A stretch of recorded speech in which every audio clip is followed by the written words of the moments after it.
경매수권 협력형의 지우입니다. 여미입니다. 부동산 경매에서 보면 네. 낙찰은 끝이 아니야. 그렇죠.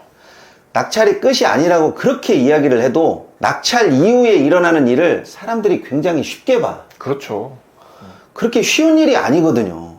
왜냐하면 이 경매나 공매에서 낙찰됐다고 해서 잘못 일 처리를 해서 다시 경매나 공매에 나오는 경우도 있고 해결이 안 돼서 계속적으로 이 땅을 보유하고 있는, 물론 어쩔 수 없이 보유하고 있겠지, 그런 사람도 분명히 있으니까요. 그런 사례가 굉장히 많죠. 그렇죠. 우리가 몰라서 그렇지 그런 일들이 굉장히 많이 일어나는데 오늘은 그런 물건 중에 하나를 가지고 왔어. 네. 어떤 물건인지 같이 보도록 하겠습니다. 2023 타경 50457 물건이고요. 소재지는 경기도 화성시 우정읍 화산리에 있는, 용도는 전입니다. 전. 면적은 197평 정도 되고요.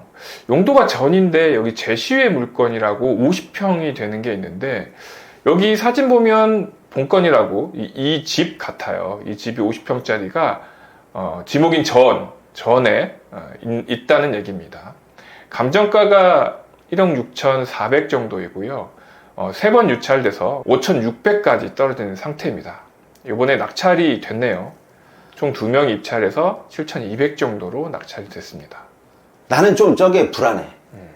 낙찰 금액이 불안한 게 아니라 보통 2번 정도 유찰이 되면 감정가의 절반이기 때문에 이때 낙찰이 되는 게 맞는데, 한 번 더 유찰시켰다는 것은 우리가 쉽게 보지 못하는 뭔가가 있다라는 거거든요.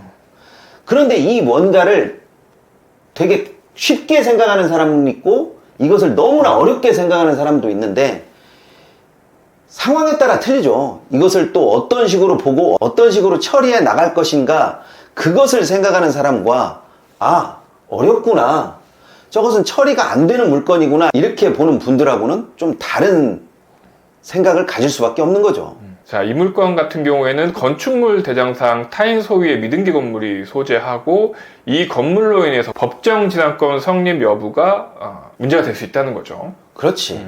이 물건의 가장 큰 호재? 아니면 쉽게 접근할 수 있는 것들 중에 하나가, 일반적으로 법정지상권 물건이 성립이 되면 농취증 문제가 항상 따라다니거든요. 근데 이 물건에는 농취증이 필요가 없어. 농취증이 필요 없어요? 아, 여기 나와 있네요. 농지취득 자격증명이 불필요함. 우정읍으로부터 농지취득 자격증명이 필요하지 않다는 회신이 제출됨. 미리 이 경매 법원에서 사실조회 회신을 했네요.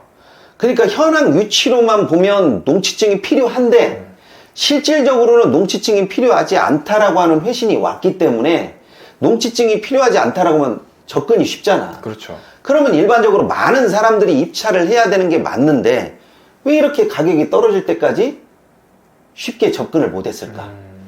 거기에 포커스가 좀 맞춰져야 되는 거죠. 네.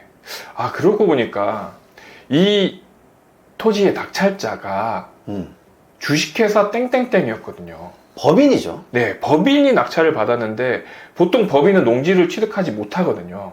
농취증이 요하지 않기 때문에 법인이 낙찰을 받아도 이 물건의 소유권 이전이 가능하다는 거죠.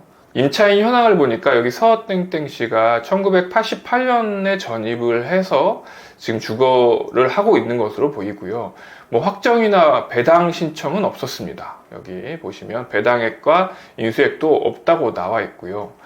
여기 현황상을 보면 제시외 주택 건물 2층에서 만난 60대로 보이는 남성은 법원에서 나왔다고 하자 말도 못 붙이게 하고 돌아가라고 안내문까지 거부했다, 이렇게 나와 있네요.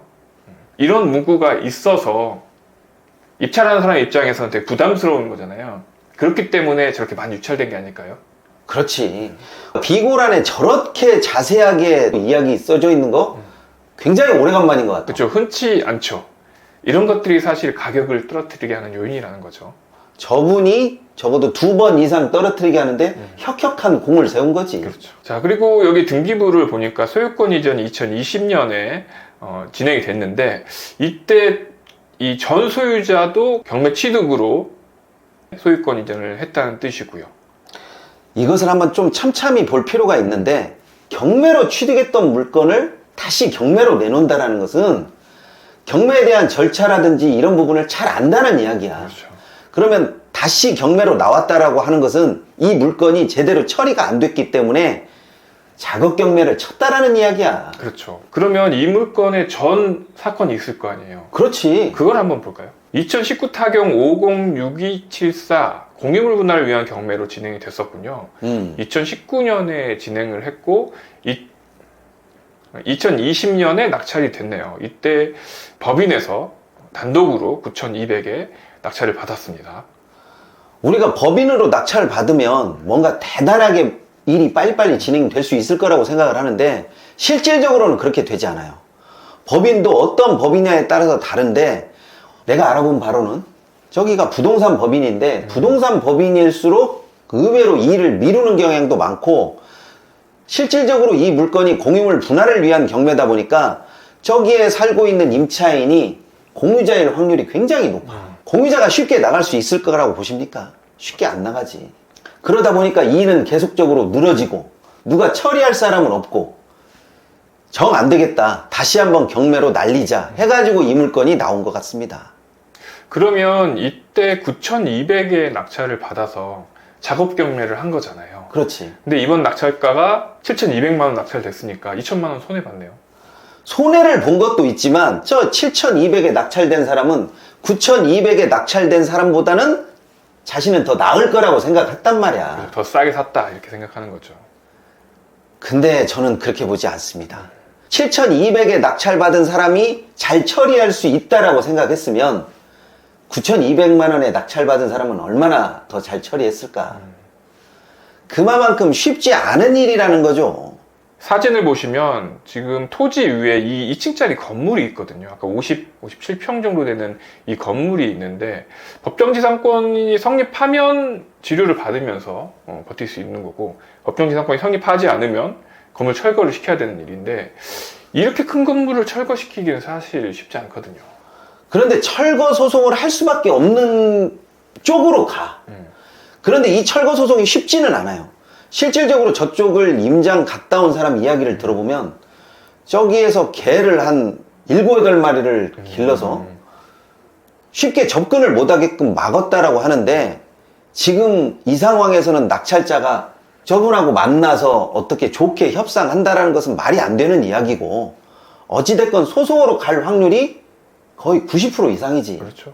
위성 사진을 보니까 이 주택가에 있는 토지이고 지적상으로는 맹지처럼 보여요. 맹지인데 건물을 지어놨네요. 그러니까 애시당초 전인데 그냥 무허가로 지어놓은 건물이야. 여기에서 법정 지상권을 따지는 것은 의미가 없는 것 같고 곧바로 철거 소송으로 들어가서 철거를 하느냐 마느냐 이게 핵심 관건인 것 같아. 핵심적인 문제, 즉 철거가 끝나고 나면 그때부터는 이득을 챙길 수 있다라고 봐. 이 땅의 공시지가가 1억이야. 그러면 우리가 얼른 생각했을 때 7천만 원 정도의 낙찰을 받았으면 1억이다. 그러면 3천만 원의 이득을 가질 수 있는 일이 농지연금이다. 뭐 이런 식으로 판단할 수는 있지만 저 자체로는 어떤 이득도 생각할 수가 없지. 그렇죠. 이 땅이 주택지 근방에 있다 보니까 공시지가는 계속 올라가 있어. 그러네요. 보니까 공시지가는 올해는 살짝 떨어졌지만 그 전까지는 차근차근 좀 올라가고 있는 그런 양상이 보이네요. 그래서 공시지가가 1억 정도 된 것을 활용할 수가 있다라고 하면 이득이 날 수가 있지만 저 상황에서 시간을 보내게 되면 전 소유자가 낙찰받은 것처럼 또다시 경매로 나오게 돼. 그렇죠. 이런 물건들이 찾아보면 많이 있습니다. 그래서 낙찰에 포커스를 맞추기보다는 낙찰 이후에 포커스를 맞추는 것이 훨씬 더 낫습니다. 그래서 제가 제일 중요하게 생각하는 거, 출구 전략이 어떻게 되고 그 출구 전략이 실현 가능성이 있느냐 없느냐, 여기에 따라서 물건이 달라지는 거지 물건 그 자체가 좋고 안 좋고 그것은 큰 의미가 없더라고요. 자, 그래서 물건을 저렴하게 받았다, 비싸게 받았다, 여기에서 그치지 말고 과연 낙찰 이후 해결이 될 수 있느냐 없느냐, 여기에 좀 포커스를 맞추셨으면 좋겠어요. 그래야 출구 전략에 더 고민을 많이 하고 그 부분에 더 신경을 많이 쓰게 되는 거니까요. 네, 이번 시간은 여기까지 하도록 하겠습니다. 감사합니다.